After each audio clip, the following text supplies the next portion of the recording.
Chhatrapati संभाजीनगरच्या Waluj MIDC परिसरातील उद्योगांसाठी दिलासादायक घडामोड घडली असून पाईपलाईनद्वारे गॅस वितरणासाठी सुमारे 100 कंपन्यांसोबत करार करण्यात आले। यापैकी 13 कंपन्यांना थेट पाईपनं गॅस पुरवठा सुरू झाल्यानं बंद पडलेले किंवा ठप्प झालेलं उत्पादन पुन्हा सुरू झालंय। युद्धामुळे गॅस टंचाई निर्माण झाली होती तेव्हापासून अनेक उद्योग बंद पडण्याच्या मार्गावर होते, काही बंदही पडले होते। मात्र पीएनजी गॅस लाईनमुळे आता उद्योगांना नवीन दिशा मिळाली आहे आणि त्यामुळे अनेक मोठ्या आणि मध्यम उद्योजकांनी पीएनजी कनेक्शन घेण्यास सुरुवात केली आहे। याचाच आढावा घेतलाय आमचे प्रतिनिधी अविनाश कानेडजे यांनी। आखाती देशातील युद्धांमुळे गॅस तुटवडा निर्माण झाला होता, त्यामुळे अनेक उद्योग अडचणीत आले होते। मात्र छत्रपती संभाजीनगरच्या वाळूज औद्योगिक वसाहतीमध्ये आता दिलासादायक चित्र आहे, कारण 100 कंपन्यांसोबत पीएनजीचा करार झालाय आणि पीएनजीच्या लाईन अशा पद्धतीने आता प्रत्येक उद्योगासमोर टाकण्यात येतात। ज्या उद्योग या पीएनजी साठी मागणी करतोय त्यांना या पद्धतीची लाईन टाकून अशा पद्धतीचं मीटर दिलं जातंय आणि त्यातून गॅस पुरवठा होतोय।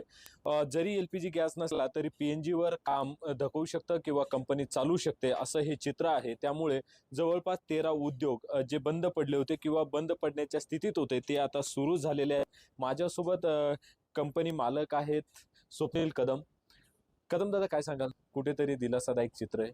हो सर, खूप मोठं दिलासादायक चित्र आहे आणि आमची कंपनी बंद पडण्याच्या मार्गावरती होती, पण आम्हाला पीएनजीने खूप सपोर्ट केला आणि रात्री उशिरापर्यंत का होत नाही, त्यांनी दिवस रात्र काम करून आमचं मीटर आणून कमिशनिंग करून आम्हाला गॅस पुरवठा सुरळीत करून दिला आणि आमची कंपनी वेळेवरती चालू करून दिली आम्हाला। जे एलपीजी नसल्यामुळे 1-2 युनिट आपले बंद पडले होते ते आता चालू झालेत की आता हळूहळू ती प्रोसेस चालू होती? नाही सर, सर्व युनिट चालू झाले सर पीएनजी वरती आमचे। बरं, याच्यात सगळ्यात जास्त कोणी खुश असेल तर तो कामगार वर्ग, कारण त्यांच्यावर तर उपासमारीचीच वेळ होती। त्यांच्या काय आता भावना? सर, सर्व कामगार वर्ग खुश आहे, फक्त त्यांचं स्वतःचं वैयक्तिक जे सिलेंडर त्यांना पाहिजे आहे स्वयंपाकासाठी ते त्यांना अजून मिळत नाहीये, पण आम्ही त्यांना जेवण पुरवतोय 2-4 वेळेस। जेवण तुम्ही पुरवताय त्यांना? हो, आम्ही पुरवतोय जेवण सध्या। किती खर्च याच्यासाठी एलपीजीच्या मुकाबल्यात किती जास्त खर्च यासाठी लागतोय आता? पर केजी आपण काढलं तर खर्च लगभग सेमच येतो, पण याच्यामध्ये डिपॉझिट आपल्याला द्यावं लागते। आता आम्हाला जवळपास दोन्ही प्लांट मिळून 60 लाखापर्यंत डिपॉझिट द्यावं लागले बीपीसीएल ला।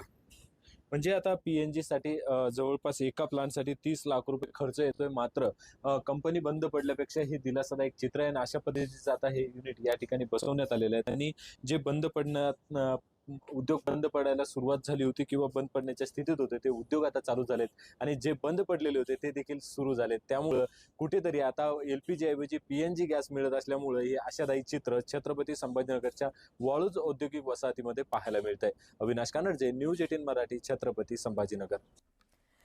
यासोबतच इतरही काही